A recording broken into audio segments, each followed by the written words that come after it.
আসসালামু আলাইকুম রহমতুল্লাহ। দেশের সকল বাগানীদেরকে জানাই রেয়ার প্ল্যান নার্সারির পক্ষ থেকে আন্তরিক শুভেচ্ছা ও অভিনন্দন। বন্ধুরা সবাই কেমন আছেন? আশা করি সবাই ভালো আছেন।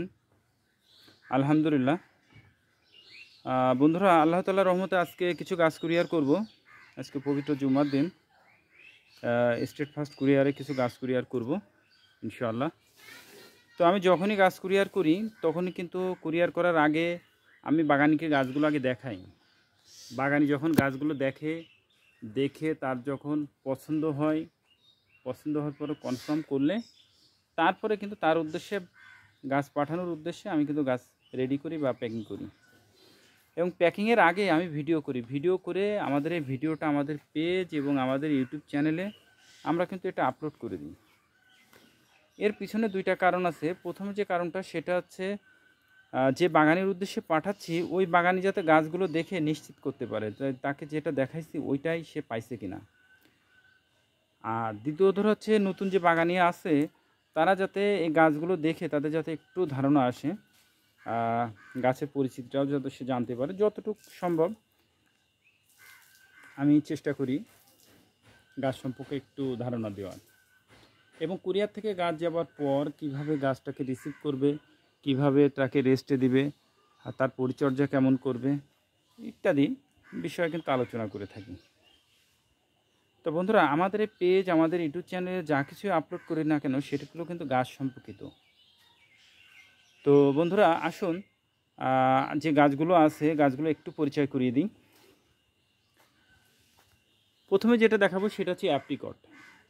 বন্ধুরা অ্যাপ্রিকট এর ফলটাও খুবই আকর্ষণীয় একটা ফল। আর এটা কিন্তু কলমের, দেখুন এতে পাতা ছিল, পাতা সব ঝরে যাচ্ছে আস্তে আস্তে।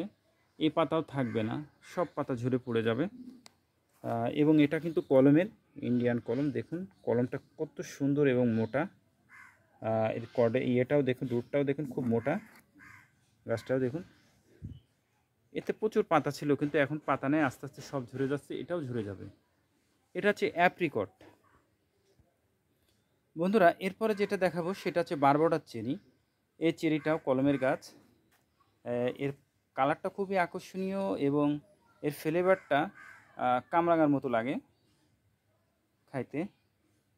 এটাও খুব ভালো একটা ফল। এটাও বাংলাদেশের আবহাওয়া উপযোগী এবং প্রচুর পরিমাণে ধরে। বন্ধুরা এরপরে যেটা দেখাবো সেটা হচ্ছে এগ ফ্রুটস বা ডিম ফল। দেখুন কত বড় এবং ঝোপালো গাছ। দেখুন এটাও কলমের, এটা ইন্ডিয়ান কলম। এগুলো ইন্ডিয়া থেকে ইম্পোর্ট করা, খুব ভালো মানের একটা গাছ। এর ফলটা প্রায় খাইতে ডিমের কুসুমের মতো লাগে, এই জন্য এর নামকরণ করা হয়েছে এগ ফ্রুটস। এটাও বাংলাদেশের ওয়েদার উপযোগী। আমাদের কদিন আগে গাছে ফুল বা গুটি ছিল, সেই অবস্থায় গাছ সেল করছি। বন্ধুরা এরপরে যেটা দেখাবো সেটা হচ্ছে পিস ফল। এটাও বাংলাদেশের আবহাওয়া উপযোগী। এটা বাংলাদেশে অ্যাভেলেবেল হচ্ছে এখন এবং এটা ইন্ডিয়ান কলম। দেখুন কলমের। বন্ধুরা এরপরে যেটা দেখাবো সেটা হচ্ছে আলু বোখারা। দেখুন এটা হচ্ছে আলু বোখারা। এই পাতাও থাকবে না, পাতা পড়ে যাবে, নতুন করে পাতা আসবে ইনশাআল্লাহ। আর এটাও কলমের। দেখুন এটাও বাংলাদেশের আবহাওয়া উপযোগী আলু বোখারা। বন্ধুরা এরপরে যেটা দেখাবো সেটা হচ্ছে অস্ট্রেলিয়ান ম্যালেনিয়া চেরি। এই চেরিটা খুবই ভালো মানের একটা চেরি, যেটা বাংলাদেশের আবহাওয়া উপযোগী। আপনারা শুনেছেন যে ম্যালেনিয়া চেরি আছে, কিন্তু 12 মাসি ম্যালেনিয়া চেরি আছে কিনা আপনাদের কারো জানা আছে কিনা জানি না, কিন্তু এটা আছে অস্ট্রেলিয়ান ম্যালেনিয়া চেরি 12 মাসি। এটা 12 মাসি থাকে ফল গাছে। 12 মাসি অস্ট্রেলিয়ান ম্যালেনিয়া চেরি। দেখুন এই যে গাছে কয়দিন আগে আপনারা দেখছেন যে গাছে ফুল ছিল বা গুটি ছিল, এই কয়দিন আগেও কিন্তু ফল ছিল। হয়তো 15-20 দিন কি মাসখানেক আগে ফল ছিল গাছে। এই দেখুন এর কিন্তু আবার নতুন করে গুটি আসতেছে। দেখুন নতুন করে আবার ফুল আসতেছে, দেখছেন যে ফুল আসতেছে, এই যে ফুল আসতেছে, এই যে ফুল আসতেছে। দেখুন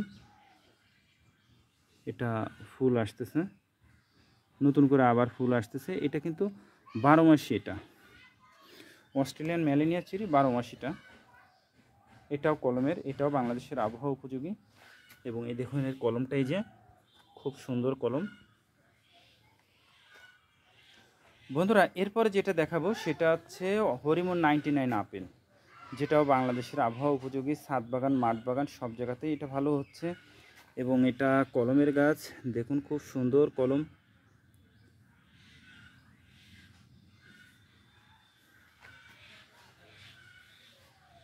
হরিমন 99 আপেল, যেটা বাংলাদেশের আবহাওয়া উপযোগী। বন্ধুরা এরপরে যেটা দেখাবো সেটা হচ্ছে নাশপাতি, এটাও বাংলাদেশের আবহাওয়া উপযোগী। দেখুন নতুন করে পাতা আসছে, কিন্তু ফুল আসে নাই। এই টাইমে ফুল আসার কথা, কিন্তু এই গাছটাতে ফুল আসে নাই, প্রায় গাছে ফুল আসছিল।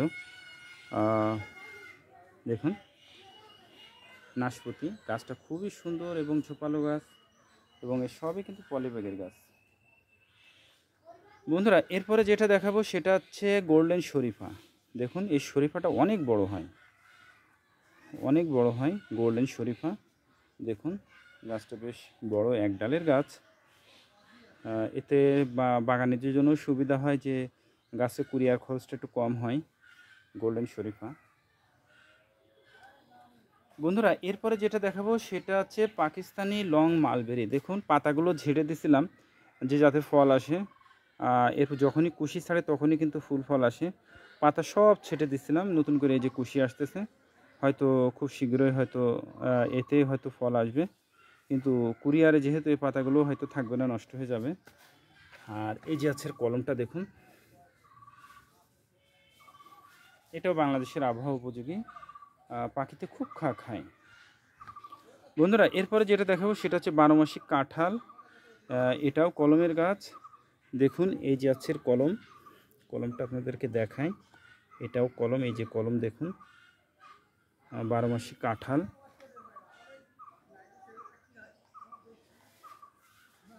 বন্ধুরা এরপরে আছে যেটা দেখাবো সেটা হচ্ছে অস্ট্রেলিয়ান রেড আঙুর। এই জাতটাও খুব ভালো জাত এবং পরীক্ষিত জাত। এবং গাছের গোড়াটা দেখুন কত মোটা, খুব ভালো একটা জাত, বাংলাদেশের পরীক্ষিত অস্ট্রেলিয়ান রেড। দেখুন। তো বন্ধুরা এই ছিল আজকের গাছগুলো। তো বন্ধুরা এবার আসুন গাছগুলো সম্পর্কে যতটুকু আমি জানি ততটুকু আপনাদেরকে একটু ধারণা দিলাম। তো এবার আসুন বন্ধুরা গাছগুলো পৌঁছানোর পর কি করবেন। কুরিয়ার থেকে গাছগুলো পৌঁছানোর পর যে কাজটা করবেন সেটা হচ্ছে গাছগুলো নিয়ে প্যাকেটটা খুলে গাছের নিচে ছায়াতে রাখবেন এবং টোটাল গাছটাকে ভিজাই দেবেন।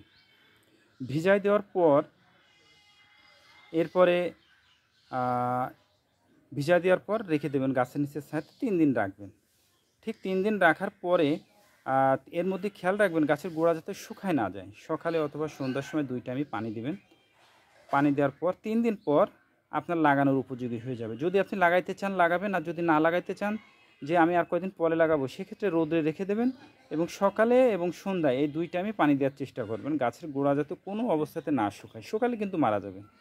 আপনি এইভাবে যদি চান তাহলে আপনি 15 দিন 20 দিন 1 মাসও রাখতে পারবেন। তবে লাগাই দেওয়াটাই ভালো, কারণ দেখা যাচ্ছে যে গাছটা পানির অভাবে গাছটা মারা যাওয়ার চান্সটা বেশি থাকে।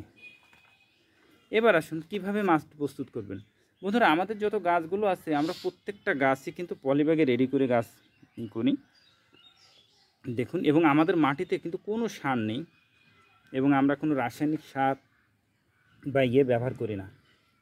তো বন্ধুরা আপনারা যখন মাটিটা তৈরি করবেন, মাটিটা 3 ভাগের 1 ভাগ গোবরের সার আর 2 ভাগ মাটি, দোআঁশ মাটি হলে সবচেয়ে ভালো হয়, মিক্সচার করে গাছটা লাগাবেন।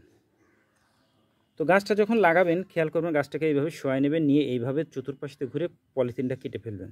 কেটে ফেলে এরপরে যে গর্তটা করবেন বা যে ব্যারেলে লাগাবেন তার মাঝে গাছটাকে বসাবেন, বসে ঠিক 2 পাশ থেকে কেটে দেবেন।